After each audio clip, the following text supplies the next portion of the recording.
Senhoras e senhores de telecomunicações do estado de Santa Catarina, este é mais um episódio do Sintelcast, o podcast do Sintel Santa Catarina. E hoje, principalmente neste mês de outubro, não poderíamos deixar de falar de um assunto de extrema relevância que é o câncer de mama. Por isso estamos aqui com a Sheila Albuquerque, que há pouco tempo passou por esta situação e vai contar pra gente cada detalhe. Primeiramente, Sheilinha, muito obrigada por tua participação, por teres aceitado esse convite. Gostaria que tu contasse pra gente como foi a descoberta. Então, eu engravidei, né? Tive a Sofia. Com 1 ano e meio, eu resolvi parar de amamentar. Com isso, eu tive uma diminuição, né, na mama. E me tocando mesmo, eu senti um nódulo. E aquele nódulo eu achei que não era nada, porque quando eu amamentava existia vários nódulos sempre ali, achava que era da amamentação mesmo. Mas só ficou um ali, que ficava ali pertinente, duro e tal. Fui direto, marquei uma mastologista e essa mastologista já fazia ultrassom na hora. E aí fui, era uma mastologista até um pouco direta, né? Não era uma pessoa que te fala de uma maneira delicada. Ela foi uma médica que já chegou e foi direta. Não preparou? Nem me preparou. E quando eu soube o diagnóstico, ela... Foi até engraçado, é uma médica que já tem essa fama, né? Por um lado eu acho bom, tem pessoas que gostam disso, tem pessoas que gostam de ser acariciadas, né? Uhum. E quando ela me olhou, ela assim, ai, que tadinha, né? Ela tem uma filhinha de 1 ano, né? Tipo assim, eu falei, gente, eu tô tendo um diagnóstico da morte. Exato. Né? Antes de me... E aí eu comecei e falei, como assim? O que aconteceu? Não, querida, Thaís com câncer. É um câncer agressivo. E aí ela começou a me dar todo o diagnóstico, né? Então eu quero que você vá daqui, você já me indicou um oncologista. Sai daqui e já vai para um oncologista. Gente, por favor, um adendo aos médicos, com todo respeito à profissão de vocês, mas existe uma coisa que vocês precisam entender, que nós, do outro lado da cadeira de vocês, da mesa de vocês, somos pacientes. Não precisa passar a mão na cabeça como se fôssemos réis mortais. Mas, por favor, tenham tato, tenham feeling para lidar com as pessoas. Não é desse jeito que se dá um diagnóstico assim. Mas sabe que depois, quando você entra no tratamento, você entra nessa coisa do tratamento, nesse mundo, que é um mundo que você mergulha, você vive aquilo intensamente, você começa a se relacionar com pessoas daquilo e vira uma coisa comum para eles, né? Então, assim, quando você tem um médico que te olha diferente, realmente, assim, daí você fala, nossa, aquele médico ali é minha salvação. E é uma coisa comum, porque eles só lidam com isso. Então, torna comum. E realmente é isso mesmo. Para nós não é comum. Era um mundo que eu nunca tinha imaginado viver. E quando eu digo é um mundo, porque você vai fazer quimioterapia, radioterapia. Então, assim, o pior de tudo não é cirurgia, não é a radioterapia. Quando te falam, não, você vai ter que fazer uma quimioterapia, aí teu mundo cai. Quimioterapia. Qual é a imagem que você tem de uma quimioterapia? E aí ela me falou tudo isso agora. Falei, tá, mas eu posso só tirar e... Não, querida, você vai ter que fazer quimioterapia. A gente vai dar tiro de chumbo grosso nesse câncer. Assim pra mim. Eu saí arrasada. Assim, ó, foi uma coisa... Tanto que eu tava com o Rodrigo, né, meu marido, e ele passou mal na hora. Né? Ele passou mal, eu comecei a chorar, fiquei em prantos. E mesmo sabendo que poderia tratar e tal, o que te pensa? Eu tinha uma filha de 1 ano e meio, vou fazer quimioterapia, sei lá o que vai acontecer comigo, eu tenho uma vida pela frente, eu tinha 41, tava com 41. Então, 2 dias depois que eu tive o diagnóstico, eu já tive uma consulta com a doutora Adriana.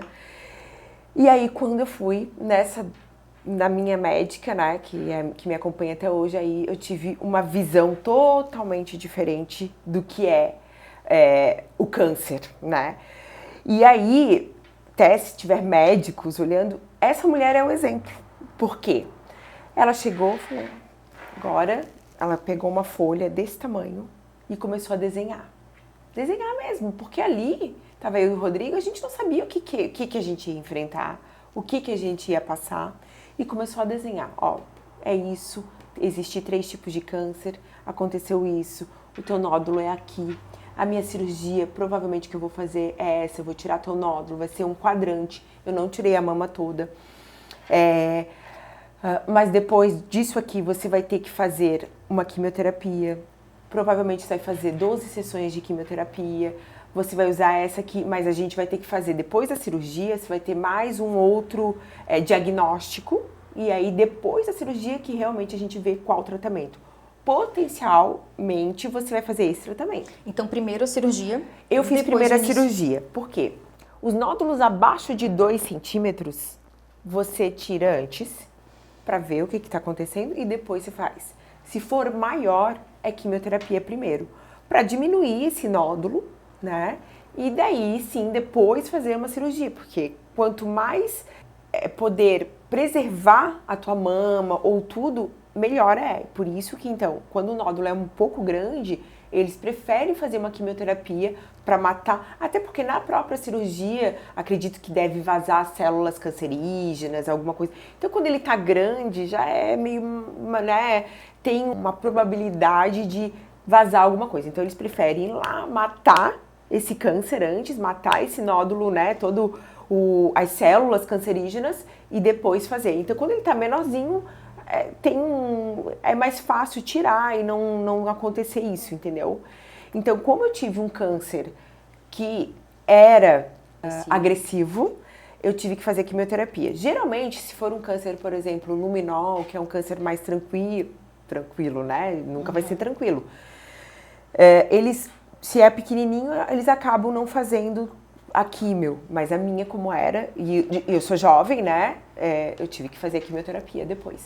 Gente, nesse ponto a gente vê que um nódulo tem que ser investigado. Super. O comigo não existe. Não existe. Pode acontecer com qualquer pessoa. Seres humanos são indivíduos, ou seja, individuais. Cada um pode ter um tipo de câncer. E lá no início, a Sheila falou uma coisa muito interessante. Tem as diferenças. Pode ser que ele se desenvolveu, pode ser hormonal, tem o fator genético em algumas situações. Tem. Então, a gente tem que estar atento, e eu acho que a importância do Outubro Rosa é isso. Vamos trabalhar a prevenção. Não é o desespero, não é criar uma situação, tô com câncer por qualquer motivo. Não é isso. Mas investigar, fazer exames periódicos, rotineiros, procurar um médico de confiança, né? Exato. Aí outra coisa que eu queria ver contigo agora, Sheila, te perguntar, é que veio a cirurgia, né, que foi o teu primeiro momento. Em seguida, foi o quadrante, outra coisa importante de falar. Quando retira-se a mama toda, mastectomia. Mastectomia. No caso da Sheila, como em outros casos, o câncer era pequeno, foi avaliado que dava para tirar o quadrante, que é o espaço em que ele habita na mama. É isso? Isso mesmo. Perfeito. Quimioterapia. Deu medo de perder o cabelo? Muito, muito medo. Então, aí que tá, né? Hoje a gente tem várias possibilidades, né? E quando eu comecei, foi a primeira coisa, assim, que eu pensei, meu Deus, eu vou ficar careca. E aí todo mundo, assim, que tá por fora, né? E até as pessoas que têm o diagnóstico, eu não tô nem aí pro meu cabelo. E, né? Mas eu tô preocupada com a químio em si. Então, assim, hoje, a gente, quem faz num plano particular, né? Faz com plano de saúde. Hoje, nas clínicas particulares, eu fiz no CEOF, que foi, assim, maravilhoso. Meu Deus, é um tratamento, assim, eu vou ser bem sincera, eu fazia minha quimioterapia todas as sextas-feiras e eu amava ir pra lá. Eu amava ir fazer quimioterapia, é muito louco isso, né? Algo que eu pensei, meu Deus, vai ser a coisa mais difícil que eu vou passar. Tô indo feliz. Depois eu falo o porquê, né? Mas enfim, só pra te responder. Então, eu tinha todas as possibilidades, porque eu fiz um tratamento particular. E hoje tem disponível a touca, que é uma touca que você usa, que você não perde o cabelo, enfim. Mas falando da químio em si, depois eu posso até falar um pouquinho disso, né? Assusta muito, tá? E a químio, se a gente pensar que a químio vai te acabar, ela vai te acabar. Mas se você pensar que aquelas gotinhas vai salvar a tua vida, você começa a ter uma visão totalmente diferente daquilo, entendeu? Então, assim, eu fiz o quadrante, então eu tive 30 dias pra me recuperar da cirurgia. E aí, quando eu fui fazer a químio, eu fiz 12 sessões de químio, então foram 3 meses fazendo quimioterapia, eu fazia toda sexta-feira. E eu pensei, cara, o que vai acontecer comigo, né? E eu fiz uma químio de trastuzumab, se eu não me engano, é a minha quimioterapia. Então ela tem desde a quimio branca, que a gente chama, que são remédios, né? São composições químicos ali. Eu usei só um tipo de remédio, tem gente que usa 1, 2, 3 pro tipo, e tem a vermelha, né? Que é uma quimioterapia, que o remédio é vermelho mesmo, que é uma quimioterapia bem mais pesada, sim. E ela detona mais, né? Só que vai muito da pessoa. Tem gente que com a quimio vermelha passa super bem. Tem gente que com a quimio branca, que é essa teoricamente um pouco mais fraca, passa super mal. Eu passei super bem, né? Então eu fui tranquila. Eu fui muito tranquilizada pelas minhas médicas. E pra minha médica, minha oncologista, assim como a minha mastologista, elas já estão acostumadas a ver, né, esse tipo de tratamento, elas falaram, o teu tratamento vai ser uma quimioterapia, não esqueça, é uma quimioterapia. É pesado? Vai ser pesado. Mas você vai ter qualidade de vida. E eu tive qualidade de vida, né?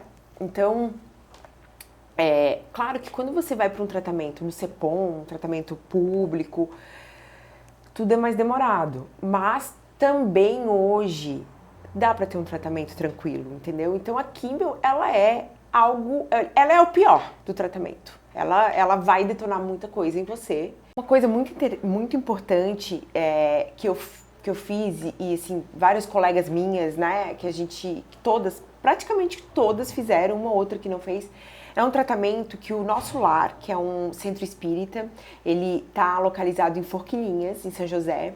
Ele é um centro espírita muito grande e ele tem um tratamento oncológico, um tratamento espiritual, te ajuda muito, te dá muita força.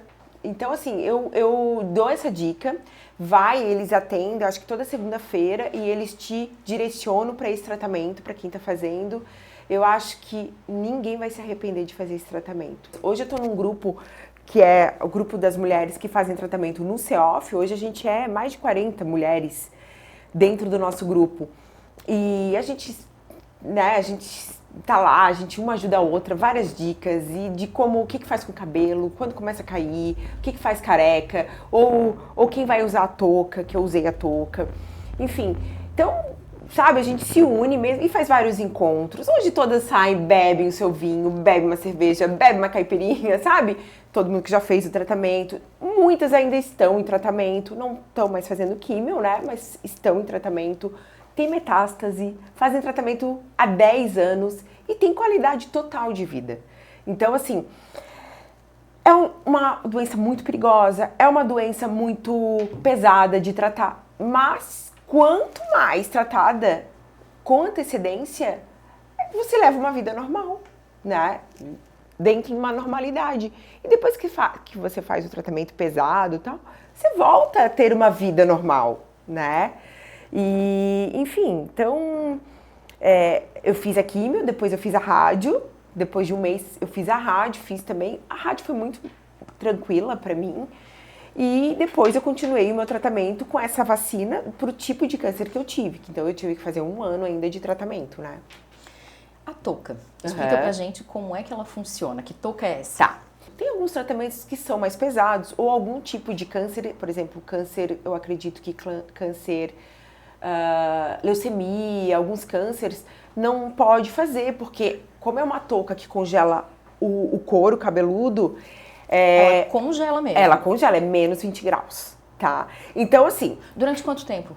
Você fica umas 6 horas durante o tratamento.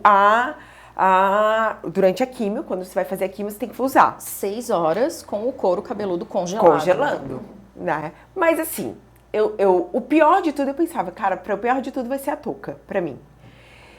E eu levei super na boa. É chato, é chatinho, porque você fica com aquela touca congelando. E qual é a sensação? Tá, você coloca no teu couro cabeludo, você molha o cabelo, você coloca no couro cabeludo, então você começa a usar essa touca 1h30 antes da químio em si, né? Então, ali durante aquela 1h30, você vai tomando os teus antialérgicos, vai tomando alguns remédios pro estômago, porque a químio é pesada e vai vir.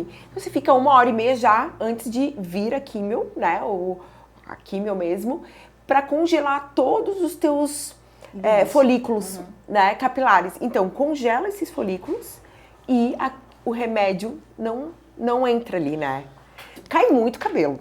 Cai muito. Eu fiquei totalmente sem cabelo. Fiquei sem sobrancelhas, fiquei sem... Você viu, né? Fiquei sem cílios, fiquei sem pelo nenhum no corpo.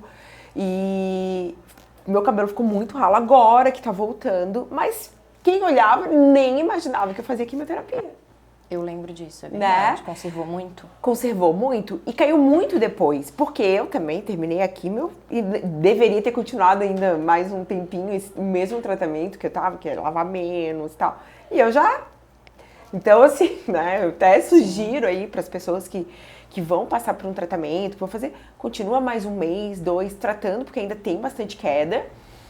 E aí, mas assim, todas as pessoas que usaram essa touca não ficaram careca. Muita gente caiu muito. Por que cai? Cai muito cabelo, muito. Isso foi muito interessante. Eu lembro quando tu contou.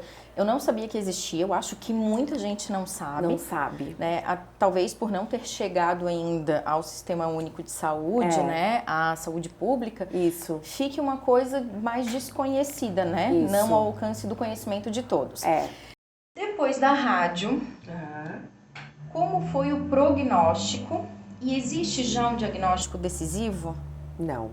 Então, como eu tive esse tipo de câncer que eu tive, que é o HER positivo, esses cânceres mais agressivos, a gente tem uma remissão. Então, depois que você termina o teu tratamento, você continua sendo acompanhada pelos médicos, né? Então, de 6 em 6 meses, você tem que fazer teus exames de imagem. Então, o último eu fiz a mamografia e o ultrassom, deu tudo ok. Agora eu vou fazer uma ressonância e aí, então de 6 em 6 meses você vai fazendo os exames de sangue. Eu tenho 92% de chance de cura total, mas eu tenho ainda 8% de chance de... E é uma doença muito perigosa. E então assim, a gente fica com aquele medo, muito medo. Então, porque é uma doença perigosa, né? Muito. Dá medo, né? Falar dá medo, diagnóstico dá mais medo ainda. Mas eu acredito que diante de tudo que eu acompanhei, de tudo que a gente está conversando, a maneira como a gente encara muda tudo.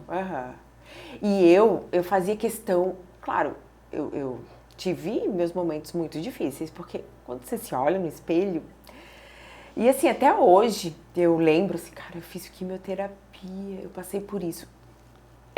Ainda eu tenho reações físicas, tipo, agora eu falei, eu já tive uma coisa meio, uma queda assim, parece uma queda de pressão. E é impactante ainda, sabe? E eu sabia o que podia acontecer comigo, eu sabia que eu podia não aguentar usar aquela touca, mas eu aguentei, todas as mulheres que estavam ao meu redor aguentaram. Muitas falavam, eu não dei bola, quis ficar careca mesmo, é muito mais fácil. Porque entendeu? É mais fácil cortar o cabelo no sentido de vida mais leve, porque você tem que ter muito cuidado para manter teu cabelo ali, né? Mas eu preferi manter meus cabelos, até pela minha filha, porque eu continuei trabalhando normal, eu trabalhava de segunda a quinta. Só saía sexta-feira para trabalhar, entendeu? No final ali do 3º mês de quimioterapia, que me dava mais um cansaço, que me dava assim mais, né? Mas fora isso, eu acordava no dia seguinte, eu ia pra academia. Era a primeira coisa que eu fazia. Eu tomava meu café da manhã e ia pra academia. Então assim, você pode ter problemas de estômago, você pode ter... Mas hoje tem remédio para tudo. Então, você consegue ter uma qualidade de vida com isso, com esse tratamento, entendeu? Falou uma coisa muito certa. Eu acredito muito e trago isso sempre para minha vida. Eu acredito que o tamanho, a proporção do sofrimento, ele está muito relacionado ao teu nível de compreensão do que está acontecendo, ao teu nível de informação e de entendimento. E isso em todos os aspectos da vida. Se tu compreende o que tu está passando, o teu sofrimento vai ter uma proporção menor. Diante disso, Sheilinha, eu queria que tu deixasse uma frase ou um conselho para todas as mulheres e para os homens, porque homem também tem câncer de mama e homens têm mães, têm filhas, têm esposas, têm irmãs. Exatamente. Então, assim, eu vou falar um geralzão do que eu gosto de falar para as pessoas quando eu encontro que está passando por isso, ou até pessoas que entram no nosso grupo, novas, que estão com diagnóstico, né? Primeiro de tudo, quanto mais cedo você tiver o diagnóstico, mais tranquilo vai ser o teu tratamento. Viu um nódulozinho simples, não faz só a mamografia, tenta fazer um ultrassom, leva para um médico, se ficou meio desconfiado, tenta ir num outro, faz todo ano. E segundo, é um bicho de 7 cabeças? Não, é um bicho de 2 cabeças, assim, é difícil, é um tratamento difícil, mas você consegue ter uma qualidade de vida. E 3, assim, exercício físico hoje é considerado 50% do teu tratamento. Então, assim, 50% é muita coisa. Bem relevante. Entendeu? Então não adianta nada você ter o melhor remédio, melhor tratamento de quimioterapia, você tá ali e não ter o teu cuidado. É fazer por você. Se tiver um diagnóstico, vai fazer quimioterapia, pensa que é umas gotinhas de vida que tá entrando em você. Então, e é isso que você tem que imaginar. E começa a te fazer um efeito tão grande, assim, no teu psicológico, e você começa a passar por isso, assim, eu tenho pessoas que souberam que eu fiz quimioterapia só depois que eu terminei. Falaram assim, eu não acredito que você E tu não passou. tinha divulgado nas redes sociais Não, mesmo, não divulguei nada, divulguei depois, no meu último dia de quimioterapia, eu divulguei. Ter apoio da família, pra mim, foi tudo. E dos médicos, né, claro. Posso dizer, a minha médica mudou minha vida. Então, eu junto com a família, eu coloco ela lá, né? Família é minhas irmãs, minha mãe, meu marido, minha filha não sabia o que eu estava passando. E ali, junto, tá minha médica, que foi, assim, ela foi fundamental no meu tratamento. Inclusive, durante este mês de outubro, teremos falas da doutora Adriana. Sim. No nosso Instagram e no nosso Facebook. Maravilhosa ela. Deixar aqui um nosso agradecimento, um grande beijo para a doutora Adriana por ter sido tão solícita, maravilhosa, informações brilhantes. Eu já estou ansiosa para assistir esses cortes. Sheilinha, muito obrigada. Obrigada de coração. Obrigada, uma guerreira. Deixar aqui todo o nosso carinho para as mulheres que passaram por isso. Vocês são muito guerreiras. Gente, cuidem da saúde. Vamos trabalhar a prevenção. Esse foi mais um episódio do Sintelcast, o podcast do Sintel Santa Catarina. Siga-nos nas redes sociais, @SintelSC, e baixe agora mesmo o nosso aplicativo, disponível para Android e iOS. Até a próxima!